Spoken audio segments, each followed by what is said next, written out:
नमस्कार।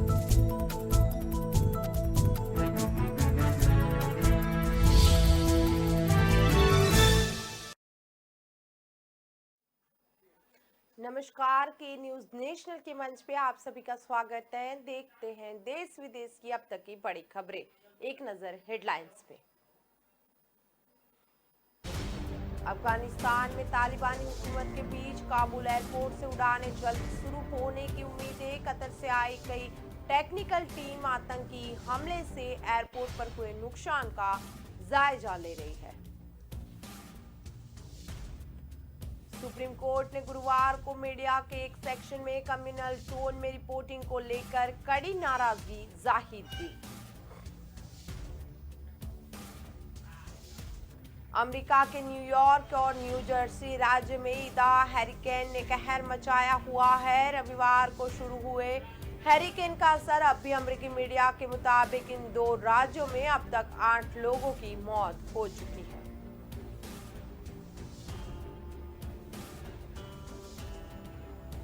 एआईएमआईएम के प्रमुख असदुद्दीन ओवैसी ने कतर की राजधानी दोहा में भारतीय राजदूत के तालिबान के नेता से मुलाकात कर केंद्र सरकार से सवाल पूछे। कतर की राजधानी दोहा में भारतीय राजदूत दीपक मित्तल की तालिबान के नेता शेर मोहम्मद अब्बास टानेगई से हाल ही में हुई मुलाकात को लेकर कई सवाल उठ रहे हैं।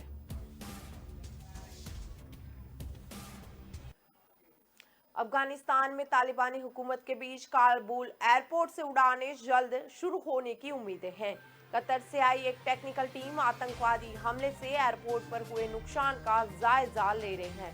बता दें 31 अगस्त को अमेरिकी सेना के काबुल एयरपोर्ट के कब्जा छोड़ देने के बाद वहां से उड़ानों का संचालन बंद है। अमेरिका समेत दूसरे देश काबुल एयरपोर्ट से सेना के विमानों से अपने अपने लोगों को एयरलिफ्ट कर रहे थे, लेकिन 31 अगस्त से काबुल एयरपोर्ट तालिबान के कब्जे में है और अब एयरपोर्ट को फिर से शुरू करने से पहले तकनीकी खामियां दूर की जा रही है। अमेरिका ने काबुल एयरपोर्ट भले ही तालिबान को सौंप दिया है, लेकिन वह अफगानिस्तान में फंसे अपने नागरिकों और अफगानियों को निकालने का सिलसिला जारी रखेगा। अमेरिकी विदेश मंत्रालय की अंडर सेक्रेटरी विक्टोरिया नुलेन ने कहा कि जो लोग अफगानिस्तान छोड़ना चाहते हैं उन्हें निकालने के लिए हवाई और सड़क मार्ग समेत सभी विकल्प तलाशे जा रहे हैं। वहीं अमेरिकी विदेश मंत्रालय के प्रवक्ता नेड प्राइस ने जानकारी दी है कि 31 अगस्त की रात तक 24,000 अफगानियों समेत 31,107 लोग अफगानिस्तान से अमेरिका पहुंच चुके हैं। तालिबान के पॉलिटिकल ऑफिस के डिप्टी हेड शेर मोहम्मद अब्बास तानकज़ई ने कतर में तुर्की के राजदूत मुस्तफा गोसुक से मुलाकात की है। इस मुलाकात के बाद तालिबान ने कहा कि तुर्की ने अफगानिस्तान के साथ संबंध बरकरार रखने और सहयोग करने का भरोसा दिया है। संयुक्त राष्ट्र ने पंजशीर में लड़ रहे तालिबान और नॉर्दर्न अलायंस से अपील की कि इंसानियत की खातिर जंग रोक दे। संयुक्त राष्ट्र के ह्यूमैनिटेरियन ने कोऑर्डिनेशन अलाक बोरेम ने कहा कि पंजशीर के हालात की पूरी जानकारी नहीं है, लेकिन कुछ दिनों में ये उपलब्ध हो जाएगी। सुप्रीम कोर्ट ने गुरुवार को मीडिया के एक सेक्शन में कम्युनल टोन में रिपोर्टिंग को लेकर कड़ी नाराजगी जाहिर की। कोर्ट का कहना है कि इस तरह की रिपोर्ट से आखिरकार देश का नाम खराब होता है। कोर्ट ने पिछले साल दिल्ली में तबलीगी जमात की गैदरिंग को लेकर दायर याचिका पर सुनवाई करते हुए ये टिप्पणी की। चीफ जस्टिस एनवी रमना ने कहा कि समस्या ये है कि मीडिया का एक सेक्शन देश में हर एक घटना को कम्युनल एंगल से दिखा रहा है। अदालत ने सोशल मीडिया पर फैलाई जा रही फेक न्यूज को लेकर चिंता जताई, साथ ही वेब पोर्टल की जवाबदेही को लेकर भी टिप्पणी की। चीफ जस्टिस की अगुवाई वाली बेंच ने कहा कि वेब पोर्टल पर किसी का नियंत्रण नहीं है, हर खबर को सांप्रदायिक रंग देने की कोशिश हो रही है, जो कि एक बहुत बड़ी समस्या है। चीफ जस्टिस का कहना था कि ट्विटर, फेसबुक और यूट्यूब जैसे सोशल मीडिया प्लेटफॉर्म्स जजों को जवाब नहीं देते हैं और बिना किसी जवाबदेही के संस्थानों के खिलाफ लिखते रहते हैं। वेब पोर्टल और यूट्यूब चैनलों पर फर्जी खबरों को लेकर कोई नियंत्रण नहीं है। अगर आप यूट्यूब पर जाएंगे तो पाएंगे कि कैसे फर्जी खबरें खुलेआम सर्कुलेट हो रही है। कोई भी यूट्यूब पर चैनल शुरू कर सकता है। जस्टिस रमन्ना का कहना है कि लोगों के लिए तो भूल जाओ, ये संस्थान और जजों के लिए भी कुछ भी मनमाना लिखते रहते हैं। उन्होंने कहा कि मैंने कभी फेसबुक, ट्विटर और यूट्यूब की ओर से कार्यवाही होती नहीं देखी।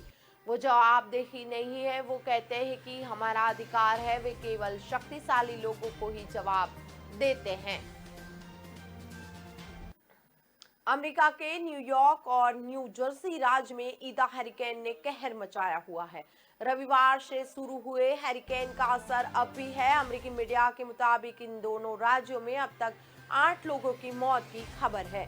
इनमें से 7 न्यूयॉर्क सिटी के रहने वाले थे और एक न्यू जर्सी का था। दोनों ही राज्यों में इमरजेंसी घोषित कर दी गई। न्यू जर्सी से पैसिक शहर के मेयर हेक्टर लॉरा ने CNN को बताया कि उनके सामने एक 70 साल के व्यक्ति की लाश बाढ़ के पानी से निकाली गई। न्यूयॉर्क सिटी में एक ही परिवार के 4 लोग पानी में डूबकर मर गए। वे अपने घर के बेसमेंट में फंस गए थे। 1 घंटे में 3.24 इंच बारिश होने के बाद एयरपोर्ट पर पानी भर गया। न्यू जर्सी के नेवार्क लिबर्टी एयरपोर्ट से उड़ने वाली सभी फ्लाइट्स को सस्पेंड कर दिया गया है। हालांकि कुछ जरूरी फ्लाइट्स बाद में शुरू कर दी गई। जानकारी के मुताबिक बुधवार को पेंसिल्वेनिया के 1 लाख घरों में और न्यू जर्सी के 50,000 घरों में बिजली गुल गई।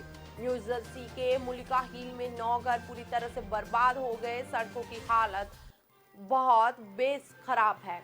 न्यूयॉर्क की सबसे बड़ी लाइन और न्यू जर्सी की 18 ट्रांजिट रेल सेवा रोक दी गई है। सड़कों पर भी इमरजेंसी वाहनों के अलावा किसी भी वाहन को निकालने की अनुमति नहीं दी जा रही। मौसम विभाग ने फिलेडेल्फिया और उत्तर न्यू जर्सी में भारी बारिश की चेतावनी भी जारी की। AIMIM के प्रमुख असरुद्दीन ओवैसी ने कतर की राजधानी दोहा में भारतीय राजदूत की तालिबान के नेता से मुलाकात पर केंद्र सरकार से सवाल पूछे। उन्होंने कहा कि ये राष्ट्रीय सुरक्षा का सवाल है। केंद्र सरकार को तालिबान से बातचीत को लेकर अपना रुख स्पष्ट करना चाहिए। ओवैसी ने केंद्र सरकार से पूछा है कि उसे यह भी स्पष्टता करनी चाहिए कि वह तालिबान को आतंकी संगठन मानती है या नहीं। बता दें, बीते दिनों तालिबान नेता ने दोहा में भारतीय राजदूत से मुलाकात की थी। इसमें तालिबान ने कश्मीरी मामले में दखल नहीं देने की बात कही है। ओवैसी ने इसके साथ यह भी कहा कि आगामी यूपी चुनाव में वह राज्य में सत्तारूढ़ योगी सरकार को परास्त करने के लिए वहां का दौरा करेंगे।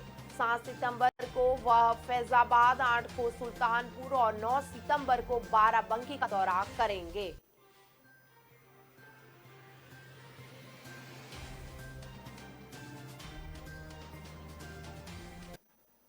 कतर की राजधानी दोहा में भारतीय राजदूत दीपक मित्तल की तालिबान के नेता शेर मोहम्मद अब्बास स्टानकेज़ई से हाल ही में हुई मुलाकात को लेकर सवाल उठ रहे हैं। इसी बीच गुरुवार को विदेश मंत्रालय के प्रवक्ता अरिंदम बागाची ने स्पष्ट किया कि तालिबान से आगे बातचीत होगी या नहीं। इसका हाँ या ना में उत्तर नहीं दिया जा सकता। हमारा उद्देश्य इतना ही है कि अफगानिस्तान की जमीन का इस्तेमाल किसी भी तरह की आतंकवादी गतिविधियों के लिए नहीं होना चाहिए। गुरुवार को AIMN के नेता असरुद्दीन ओवैसी ने दोहा में भारतीय राजदूत की तालिबान के नेता से बातचीत को लेकर केंद्र से पूछा है कि तालिबान को लेकर वह अपना रवैया स्पष्ट करे। सरकार बताए कि वह तालिबान को आतंकी संगठन मानती भी है या नहीं। दोहा में बातचीत को लेकर इन सवालों पर विदेश मंत्रालय के प्रवक्ता ने कहा कि तालिबान के साथ बातचीत को लेकर उन्हें कोई जानकारी नहीं है। आगे बातचीत होगी या नहीं, इसे लेकर भी हाँ या ना में जवाब नहीं दिया जा सकता। अफगानिस्तान का इस्तेमाल आतंकवाद के लिए नहीं होना चाहिए। अरिंदम बागची का कहना है कि हमें इस बात की भी जानकारी नहीं है कि अफगानिस्तान में किसी तरह की सरकार बन सकती है। बागची ने बताया कि अभी काबुल एयरपोर्ट चालू नहीं है। जैसे ही इस हवाई अड्डे से उड़ानें फिर शुरू होंगी, हम काबुल से अपने लोगों को लाने का काम पुनः चालू करेंगे। उन्होंने कहा कि अधिकांश भारतीय अफगानिस्तान छोड़ चुके हैं, लेकिन एयरपोर्ट चालू होते ही हम एक बार फिर इस मामले को देखेंगे और बचे हुए लोगों को भी लाया जाएगा।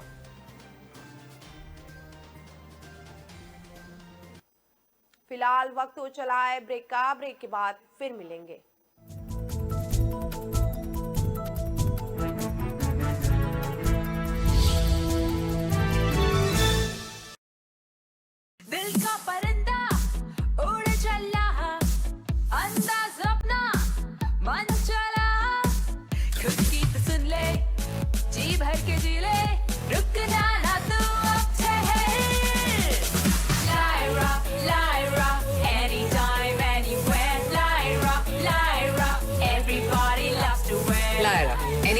anywhere.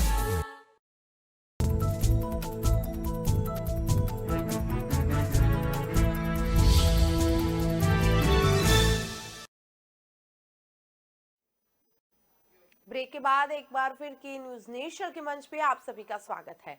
अमेरिका ने तालिबान और चीन की बढ़ती नजदीकियों पर चिंता जाहिर करते हुए चेतावनी दी।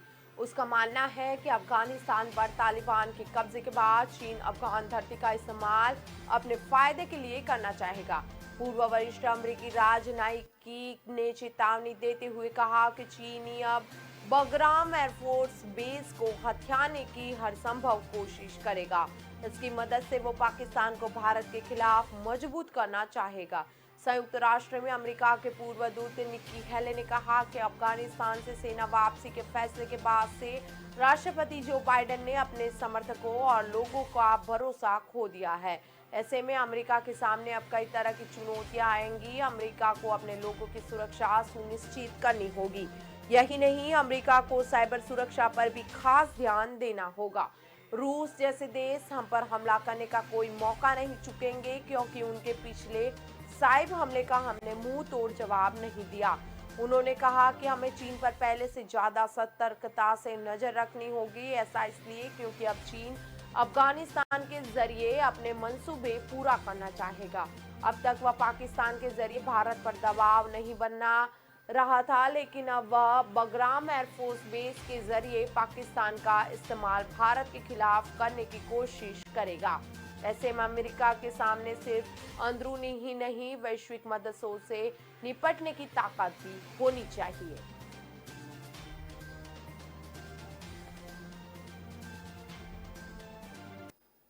देश में कोरोना के केसों में लगातार बढ़त नजर आ रही है। बुधवार को 45,000 नए मामले मिले, 35,000 लोग ठीक हुए और 507 की मौत हुई। इस तरह एक्टिव केस में 10,365 की बढ़ोतरी दर्ज की गई। बीते 8 दिन में 7 बार 40,000 से ज्यादा नए केस सामने आए, जबकि 9 दिन में इजाज करा रहे मरीज यानी कि एक्टिव केस करीब 70,000 बढ़े। 23 अगस्त को 3.13 लाख एक्टिव केस थे, जो अब 3.82 लाख है। देश में कोरोना वायरस महामारी के हालात को लेकर केंद्रीय स्वास्थ्य मंत्रालय की ओर से एक प्रेस जारी किया गया, जिसमें केंद्रीय स्वास्थ्य सचिव राजेश भूषण ने बताया कि केरल अकेला ऐसा राज्य है जहां 1 लाख से ज्यादा संक्रमित मामले हैं। 4 राज्यों में कोरोना के 10,000 से लेकर 1 लाख के बीच सक्रिय मामले हैं। ये 4 राज्य महाराष्ट्र, कर्नाटक, तमिलनाडु और आंध्र प्रदेश। बाकी राज्यों और केंद्र शासित प्रदेशों में 10,000 से कम सक्रिय मामले हैं। भूषण ने कहा कि देश की 16% वयस्क आबादी को कोरोना सीधे टीके दोनों की खुराकें दे जा चुकी हैं। 54% वयस्क आबादी को टीके की कम से कम एक खुराक लग चुकी है। उत्तर प्रदेश के नोएडा और कासगंज में 4 साल पहले हुई 4 लोगों की हत्या के मामले में पुलिस ने एक बड़ा खुलासा किया। आरोपी राकेश ने एक प्रेम प्रसंग के चलते ग्रेटर नोएडा में अपनी पत्नी और 2 बच्चों को लोहे की रोड से मार डाला था। इसके बाद तीनों की लाशें घर की बेसमेंट में दफन कर दी थी। खुद को भी मरा हुआ दिखाने और पुलिस को गुमराह करने के लिए राकेश ने कासगंज में अपने दोस्त को भी हत्या कर दी। पुलिस ने गुरुवार रात राकेश के घर के बेसमेंट में खुदाई कर उसकी पत्नी और दोनों बच्चों के कंकाल बरामद कर लिए। राकेश के दोस्त का शव पहले ही बरामद हो चुका था। इस मामले में पुलिस ने मुख्य आरोपी समेत 6 लोगों को गिरफ्तार किया। राकेश अपने ससुराल में लगातार झूठ बोलता था, लेकिन बेटी और उसके बच्चों से बात नहीं हुई तो राकेश के ससुर ने अगले ही दिन बेटी की किडनैपिंग का मामला दर्ज करवाया था। इस बार पुलिस ने राकेश से पूछताछ शुरू की तो वो डर गया और आनन फानन में कासगंज पहुंच गया और वहां अपने दोस्त राजेंद्र उर्फ कलुआ को गुडा से काट कर मार डाला। लाश को उसके ट्रक पर फेंक दिया और पहचान छिपाने के लिए चेहरा बिगाड़ दिया था। शव के पास राकेश ने अपने आईडी छोड़ दी ताकि लोगों को लगे कि वह मर गया है। इसके बाद राकेश ने अपने भाई से कहकर हत्या का मुकदमा दर्ज करवा दिया।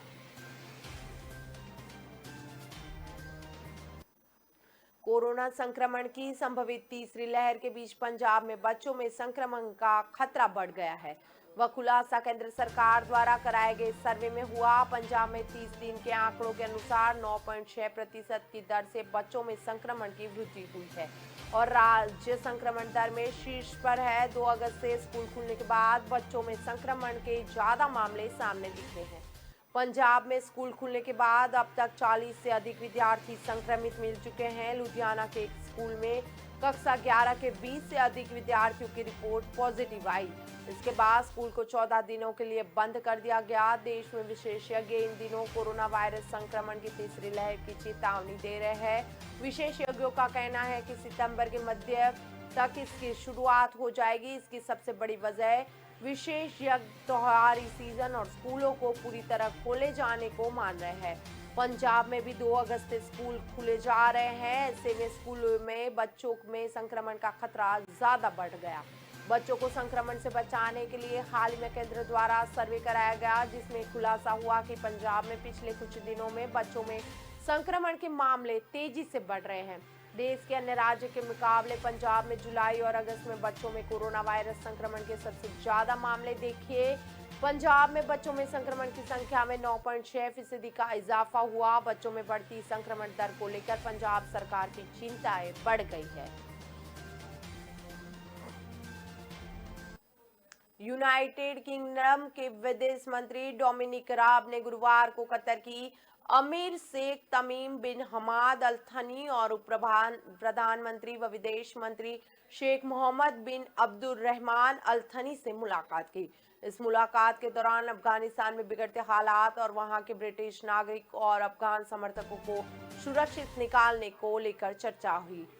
एक दिन पहले ही विदेश मंत्री डोमिनिक राब को अफगानिस्तान से ब्रिटेन की वापसी के फैसले को लेकर संसदीय विदेशी मामलों की समिति पर ब्रिटिश सांसदों के तीखे सवालों का सामना करना पड़ा था। उल्लेखनीय है कि अफगानिस्तान में ब्रिटेन के दूतावास को फिलहाल अस्थायी रूप से कतर में स्थानांतरित कर दिया गया। वह इस समय दोहा में संचालित हो रहा है। राब ने एक ट्वीट में कहा, कतर का क्षेत्रीय प्रभाव इसे अफगानिस्तान मामलों को लेकर एक प्रमुख हिस्सेदार बनाना है। मैंने दोनों नेताओं से इस मुद्दे पर बात की कि अफगानिस्तान का किस तरह आतंकियों की पनाहगाह बहने से रोका जाए, वहां हो रही मानवीय दुर्दशा को कैसे समाप्त किया जाए और कैसे सुनिश्चित करे कि तालिबान अपनी बातों पर कायम रहेगा। उधर कतर के विदेश मंत्री का कहना है कि हम काबुल एयरपोर्ट पर जितना संभव हो उतना जल्दी फिर से खोलने के लिए तालिबान के साथ काम कर रहे हैं। बता दें कि अफगानिस्तान पर तालिबान के कब्जे के बाद यहां सुरक्षा व्यवस्था लगातार बिगड़ रही है। बता दें कि कट्टरपंथी इस्लामी संगठन तालिबान का खौफ अफगानी लोगों में इस कदर भरा हुआ है कि वो कैसे भी बने देश छोड़ देना चाहते हैं।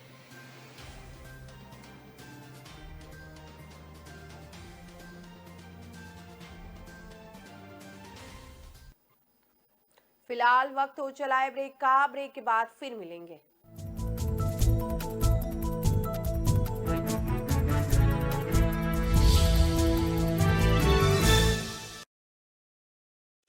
न ऐश का न द्वेष का, यह दंगल है देश का। सुलगती समस्याओं के झुलसते सवालों का होगा दंगल देश का। प्रशासन के प्रश्नों को लेकर होगा दंगल देश का। शिक्षा, स्वास्थ्य, समाज, कानून और व्यवस्था के आज क्या है हालात। सोमवार से शुक्रवार रोज रात 8 बजे जलपा क्षत्रिय के साथ दंगल देश का।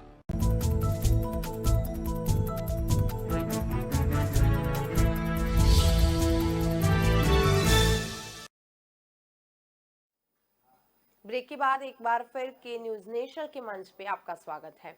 बंगाल सरकार ने राज्य में चुनावों के बाद हिंसा की जांच के लिए गुरुवार को एक बड़ा फैसला लिया।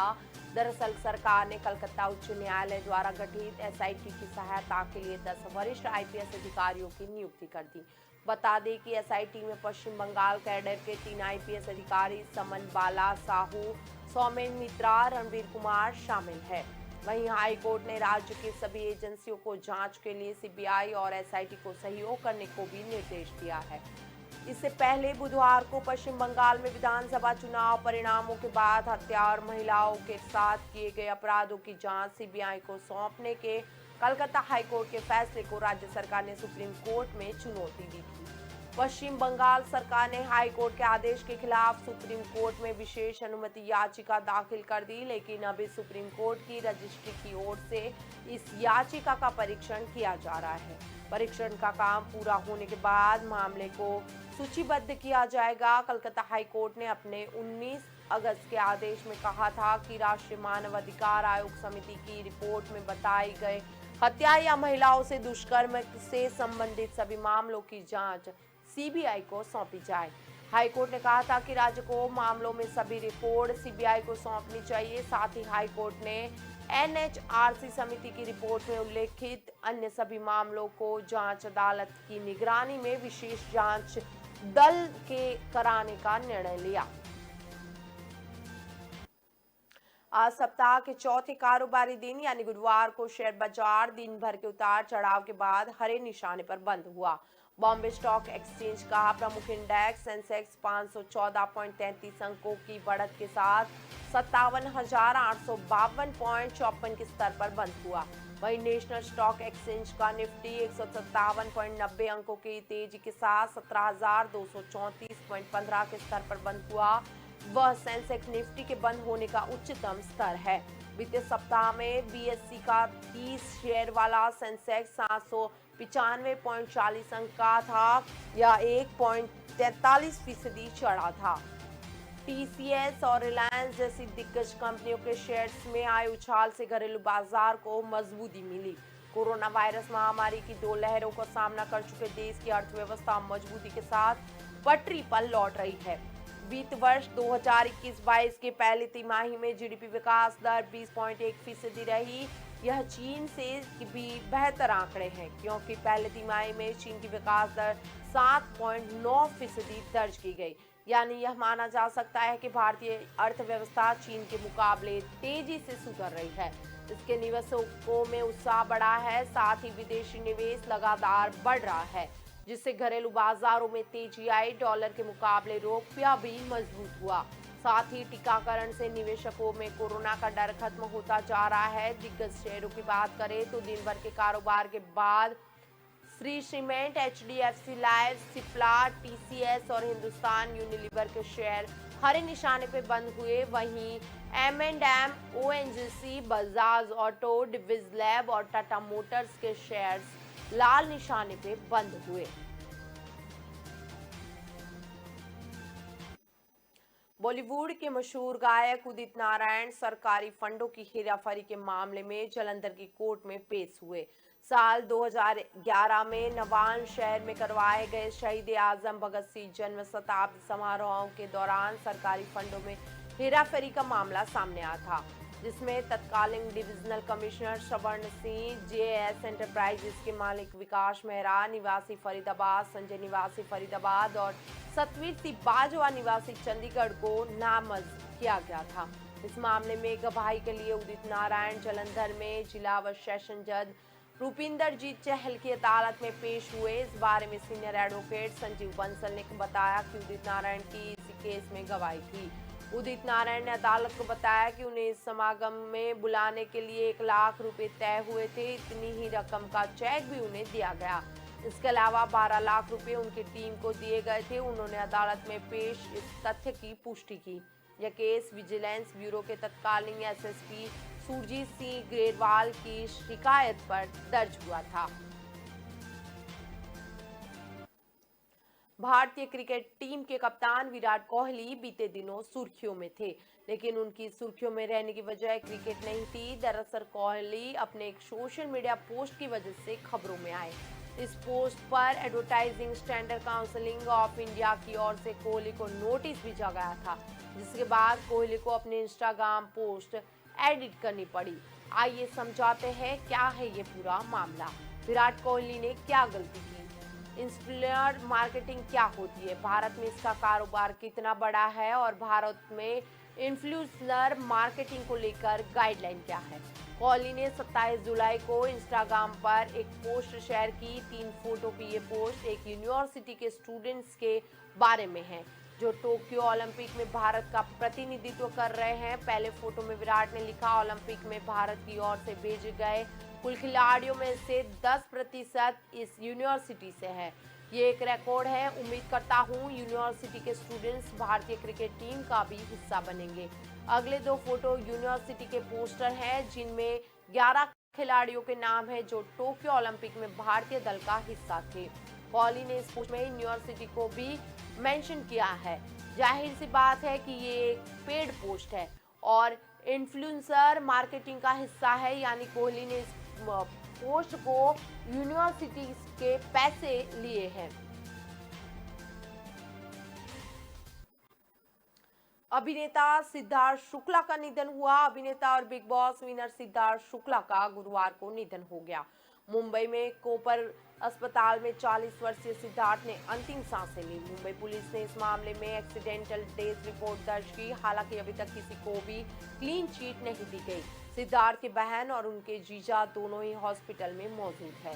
सिद्धार्थ की मौत पर परिवार ने किसी तरह की शंका नहीं जताई। हालांकि पुलिस कोई भी अंतिम निर्णय लेने से पहले इस मामले में पोस्टमार्टम रिपोर्ट का इंतजार कर रही है। कूपर हॉस्पिटल के डॉक्टर शिव कुमार ने उनकी बॉडी की जांच की और डॉक्टर निरंजन ने उन्हें मृत घोषित किया था। डॉक्टर निरंजन का कहना था कि सिद्धार्थ की मौत हॉस्पिटल लाने से बहुत पहले हो गई थी। जानकारी के मुताबिक शुक्ला का निधन हार्ट अटैक से हुआ है। सूत्रों के मुताबिक अभिनेता सिद्धार्थ शुक्ला ने सोने से पहले कुछ दवाइयां खाई थी, लेकिन उसके बाद वह उठ ही नहीं पाए। यह स्पष्ट नहीं है कि उन्होंने कौन सी दवा ली थी। अस्पताल ने बाद में पुष्टि की कि सिद्धार्थ की मौत हार्ट अटैक से हुई है। सिद्धार्थ को जब हार्ट अटैक आया, वह अपने एक दोस्त के साथ घर पर थे। दोस्त ने ही रूम का दरवाजा खोला तो वो बेसुध हॉल में बेड पर पड़े थे। इसके बाद पहले उन्होंने पुलिस को खबर दी और फिर वे उन्हें लेकर कूपर हॉस्पिटल गए। हॉस्पिटल में भी उनकी बॉडी में कोई हरकत नहीं थी और डॉक्टर्स ने उन्हें डेड डिक्लेयर किया था। कुछ देर में सिद्धार्थ का पोस्टमार्टम भी किया गया। अब तक की खबरों में बस इतना ही। ज्यादा खबरों के लिए जुड़े रहे के न्यूज के साथ। नमस्कार।